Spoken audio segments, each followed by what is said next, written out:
Bien, compañeros, siguiendo con el tema previsto para el día de hoy. En realidad hoy día debían dar ustedes un control de lectura, pero antes de dar el control de lectura o una aplicación práctica, ya vamos a ver cómo manejamos. Voy a hacer una explicación muy resumida, muy sucinta, de lo que es el dictamen procuradurial 01/2015, que guarda relación directa con lo que estamos viendo ahora, con lo que son los derechos laborales, concretamente el derecho a la estabilidad, el derecho a la inamovilidad laboral y eventualmente la prohibición de despidos. Para la gente que de alguna forma no ha estado haciendo el seguimiento de la materia, recordar que en realidad con la Constitución del 2009, que es la Constitución que sigue en vigencia hasta el día de hoy, se genera dentro de Bolivia una serie de derechos laborales que ya estaban reconocidos en la doctrina y la jurisprudencia, pero que en este caso se van positivando, se van reconociendo a nivel constitucional. Entonces esta Constitución es una Constitución muy protectiva de los derechos de los trabajadores, y ese es un tema que no lo podemos dejar pasar, porque a partir de esa protección constitucional que se da a los trabajadores, pues se genera una serie de procedimientos, entre ellos el procedimiento de reincorporación, que es un procedimiento especial, es un procedimiento jurídico que permite a los trabajadores que han sido despedidos ilegalmente volver a su fuente de trabajo, de modo tal que el despido ya no es una facultad solo discrecional del empleador. Bueno, bajo esta lógica, para empezar a entender lo que estamos haciendo en este acápite, en esta parte de la materia, cabe apuntar que además el año 2009, con la nueva Constitución, se crea una nueva institución que es la Procuraduría General del Estado. Esta institución, que la Procuraduría antes no existía, es una institución que se la crea, digamos, recién con la Constitución del 2009, y que en resumidas cuentas cumple algunas tareas de revisión del trabajo que realizan los abogados que trabajan en entidades públicas. De modo tal que si por ejemplo usted trabaja en la alcaldía, trabaja en la gobernación, trabaja en yacimientos, en ENDE, usted como abogado, además de los controles que usualmente ejerce la Contraloría, va a tener un control jurídico especializado a cargo de la Procuraduría General del Estado.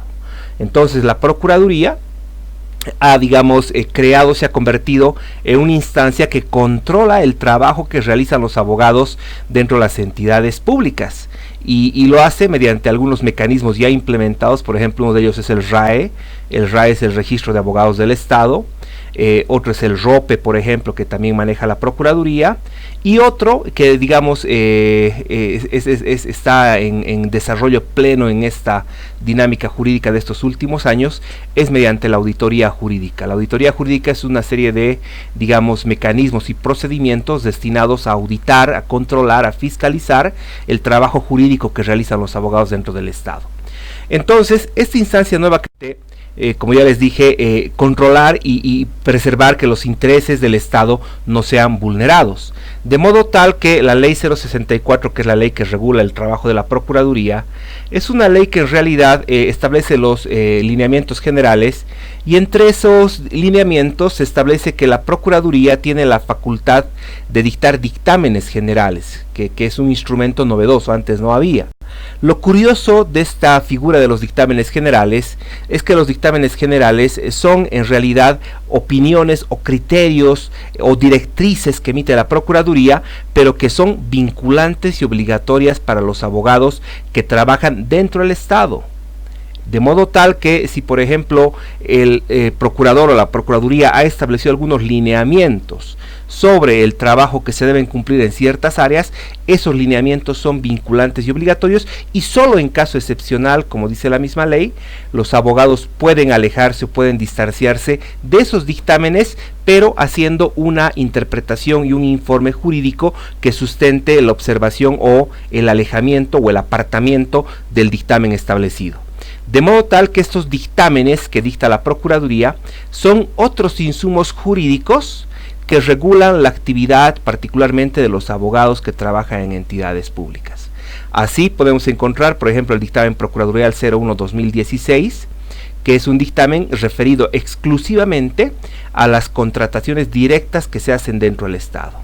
Hay, por ejemplo, otro dictamen, el 02/2016, referido exclusivamente al derecho de arbitraje o a los arbitrajes, Ustedes han visto algo de eso en sistemas alternativos en segundo año, y en realidad sobre las pautas que se deben establecer para redactar ciertas cláusulas arbitrales cuando se trate de contrataciones en países extranjeros.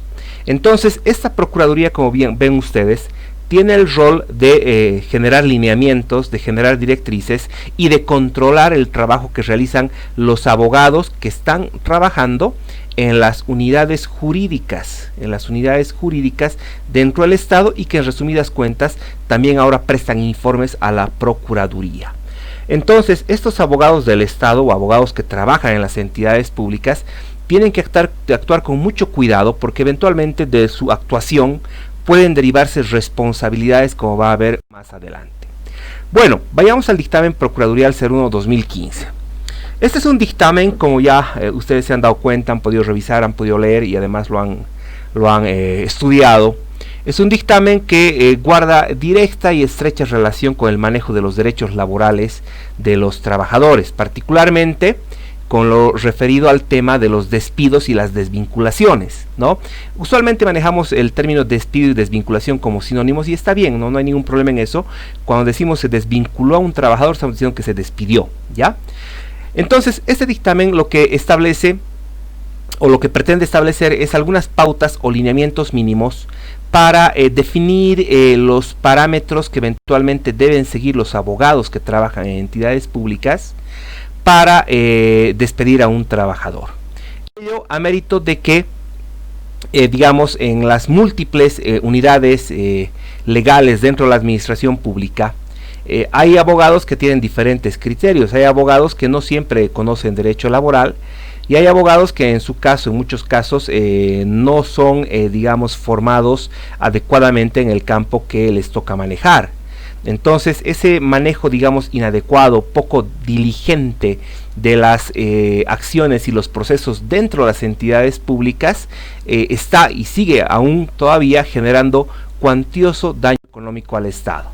De hecho, como ya les dije, este dictamen procuradural lo que pretende establecer es una serie de lineamientos sobre el tema que planteamos aquí, sobre el tema de los despidos, el tema de la desvinculación de los trabajadores, y que en su caso este dictamen es motivo de un trabajo que hace la Procuraduría, que es la auditoría jurídica. De hecho, este es un librito que lo pueden ver a mano izquierda, que va a salir en las semanas siguientes, de mi autoría, con un grupo de colegas, sobre justamente auditoría jurídica al interior del Estado. A ver, he visto que en algunos de ustedes existe una cierta confusión, y la confusión pasa por ver en qué caso se aplica la estabilidad, la reincorporación, y en qué caso se puede reincorporar. Les explico, y pongan mucha atención aquí. Dentro lo que significa las empresas privadas como Manaco, PIL, Cordil, Taquiña, Paceña, ¿no? Las empresas privadas siempre están reguladas por la ley del trabajo. Es decir, si usted trabaja en una de esas empresas, tenga la seguridad de que la ley del trabajo es la norma que regula su trabajo dentro de esa institución o esa empresa. Empero, cuando se habla de entidades públicas, hay que tener mucho cuidado. ¿Por qué? Porque básicamente dentro de lo que son las entidades públicas hay dos tipos de entidades públicas. Por un lado, hay entidades públicas que se regulan sí por la ley del trabajo, como por ejemplo SEMAPA, pueden ver acá, que aplica a sus trabajadores la ley del trabajo, como por ejemplo la Universidad Mayor de San Simón, como por ejemplo ENDE, por ejemplo BOA, por ejemplo Yacimientos. Empero hay otro tipo de instituciones, como por ejemplo la gobernación, por ejemplo los ministerios de justicia, los ministerios de economía, ministerios de desarrollo sostenible y bla bla bla bla. Son entidades públicas que se rigen no por la ley del trabajo, sino que se regulan por el estatuto o la ley del funcionario público. ¿Qué quiere decir esto? Quiere decir que a momento de resolver un caso específico, ustedes tienen que primero determinar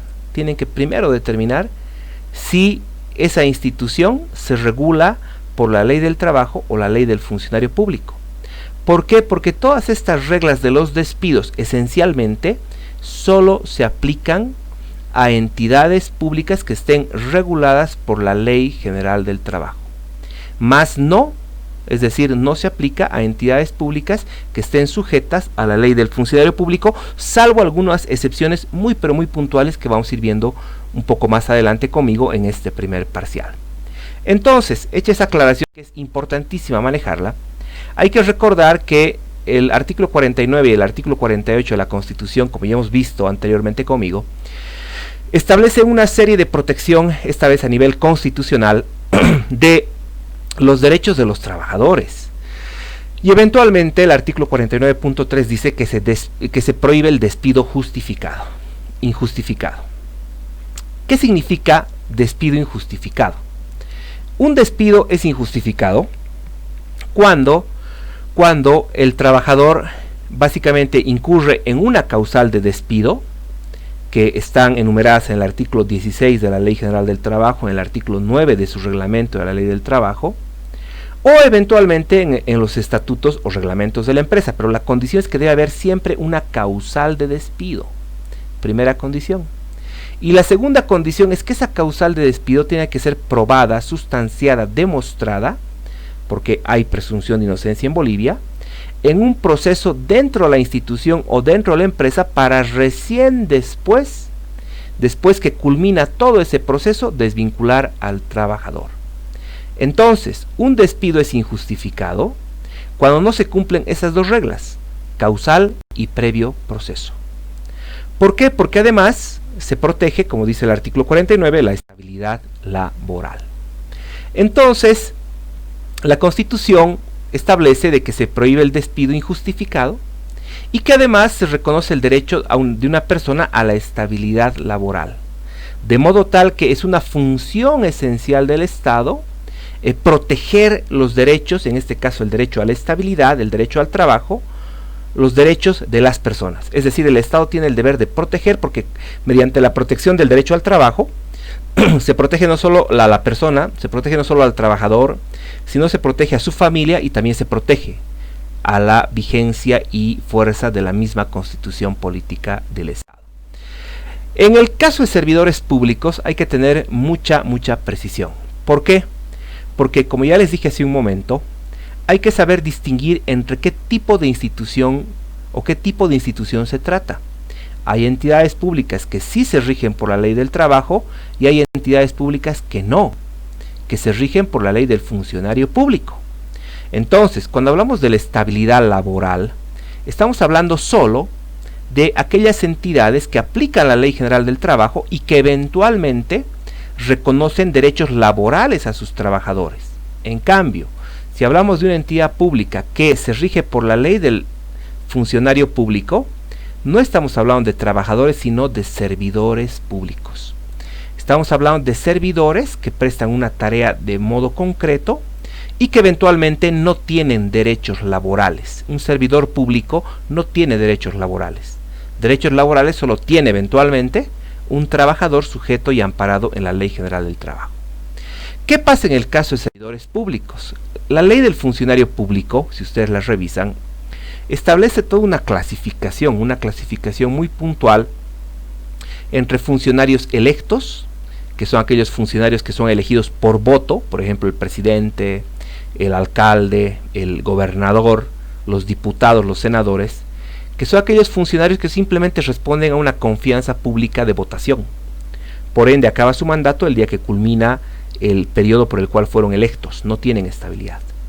Hay funcionarios designados, que son aquellos funcionarios que se los designa con un simple memorándum y que eventualmente no tienen tampoco ningún tipo de estabilidad, porque justamente la naturaleza de su designación y del trabajo es esa, simplemente cumplir una designación que se ha realizado a su favor.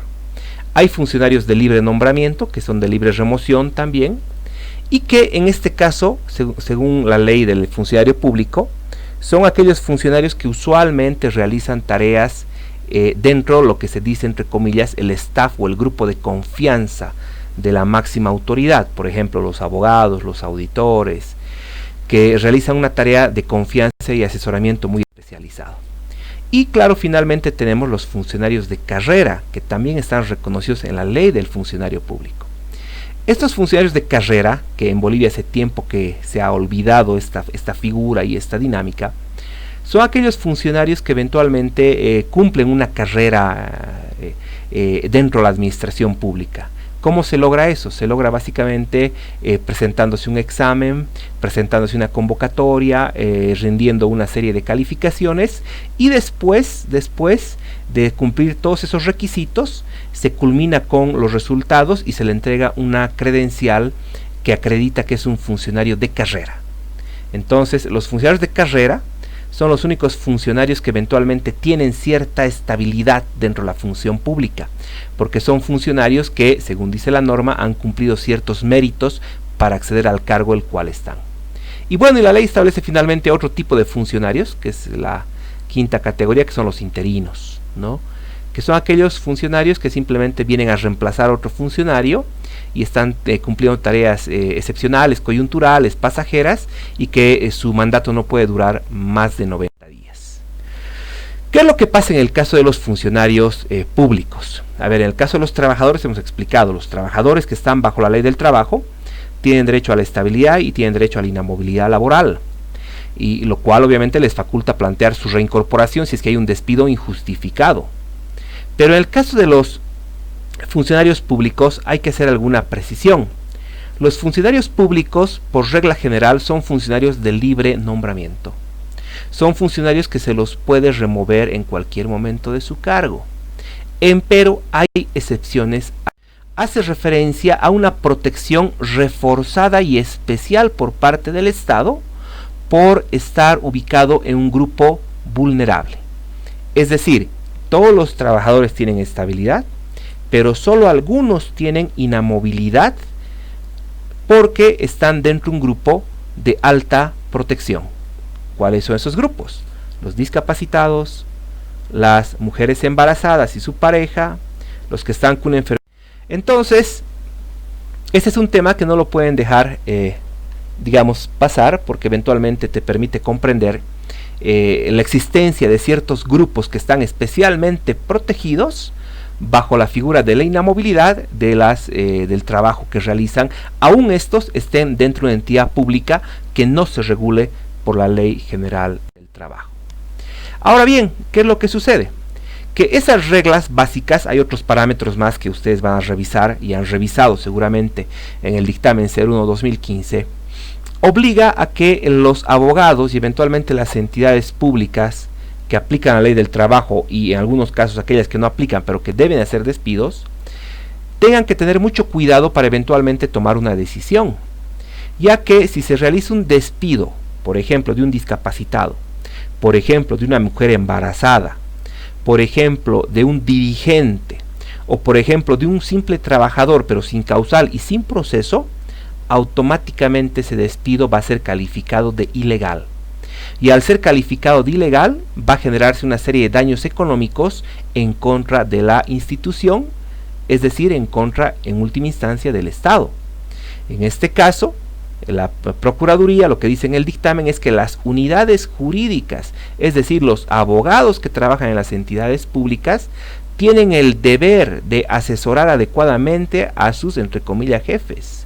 Tienen el deber de asesorar a sus superiores y eventualmente de emitir informes técnicos legales oportunos, objetivos y además fundamentados, asesorando e indicando los riesgos y las normas jurídicas que se deben aplicar correctamente.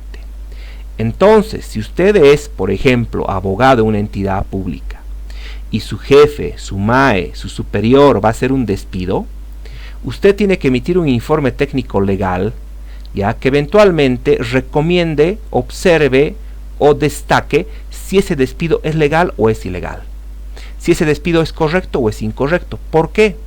Porque si usted no hace ese informe y no advierte oportunamente, incurre en el delito de incumplimiento de deberes y eventualmente se hace corresponsable por el daño económico que se vaya a causar. Este dictamen, el 0115, dice además lo siguiente. Dice que el informe legal que tienen o que tenemos que emitir los abogados tiene que mínimamente contener, por ejemplo, cuál sería el motivo, la causal del despido. Por ejemplo, cuál sería si en ese caso existe o no, por ejemplo, causales de inamovilidad laboral o no. Tercero, la justificación o la argumentación de si ese despido es o no legal o no. Cuarto, las posibles consecuencias jurídicas. Y quinto, una cuantificación de los daños en término beneficio que se podrían generar. Es decir, el abogado es responsable del despido o de un despido ilegal que se pueda suscitar dentro de una entidad pública que esté regulada por la Ley General del Trabajo. Ahora bien, esa obligación la tiene que realizar el abogado, la tiene que cumplir el abogado para eventualmente asesorar, como dice acá, adecuadamente a la MAE, ¿no? Pero si la MAE, a pesar de eso, decide despedir, desvincular a un trabajador, a pesar de la recomendación escrita hecha por su abogado, ahí el abogado salva su responsabilidad y eventualmente son responsables la máxima autoridad ejecutiva de la institución, son responsables el director financiero que se encarga eventualmente de pagar y establecer los parámetros de funcionamiento y pago dentro de una entidad pública, y eventualmente es también responsable el jefe de recursos humanos, porque el jefe de recursos humanos es la persona que tiene la obligación, al menos especializada, de eventualmente conocer todo el régimen de contrataciones y reglas que se dan dentro de una entidad pública. Entonces, la importancia de este dictamen es que establece no solo una suerte de revisión de todas las reglas, pautas, lineamientos que se deben seguir para considerar la situación jurídica laboral de un trabajador, sino que además establece un régimen de obligaciones. Obligaciones para el abogado, que tiene que hacer el informe legal, obligación de la MAE de respetar o no el informe legal emitido, obligación del jefe o la unidad de recursos humanos, ya que eventualmente si el despido después es calificado como ilegal y se dispone la reincorporación del trabajador, ahí ellos responden solidariamente por el daño económico de ese despido. Entonces, no es nomás tomar decisiones apresuradas sobre la desvinculación o despido de un trabajador. No es nomás porque hay un régimen de responsabilidades, hay reglas precisas y puntuales que se deben seguir, y eventualmente si por un despido mal realizado se genera daño económico al Estado, los servidores involucrados, quienes, la máxima autoridad ejecutiva, el asesor legal, el director administrativo financiero y el jefe de recursos humanos, son los obligados a reponer, a reparar, a restituir el daño causado. Si no lo hacen de buena fe, el Estado puede iniciar las acciones de repetición por el daño causado. Entonces, la importancia de este dictamen radica en comprender eso y en comprender y repasar rápidamente cuáles son las reglas laborales que se aplican para un buen manejo de personal dentro de una empresa o dentro de una institución. Lo cual, claro está, yo imagino ya han visto en gran parte en la materia de derecho laboral. Bueno, con esos insumos, compañeros, creo que hemos aclarado, de alguna forma hemos aclarado algunas dudas que hay o que habían, y que eventualmente nos permiten comprender cómo se maneja adecuadamente el personal y las normas laborales dentro de una entidad pública, y con eso espero haber aclarado algo más las dudas para el control o la práctica en clase. Voy a definir que vamos a hacer la siguiente clase. Gracias, mucho gusto.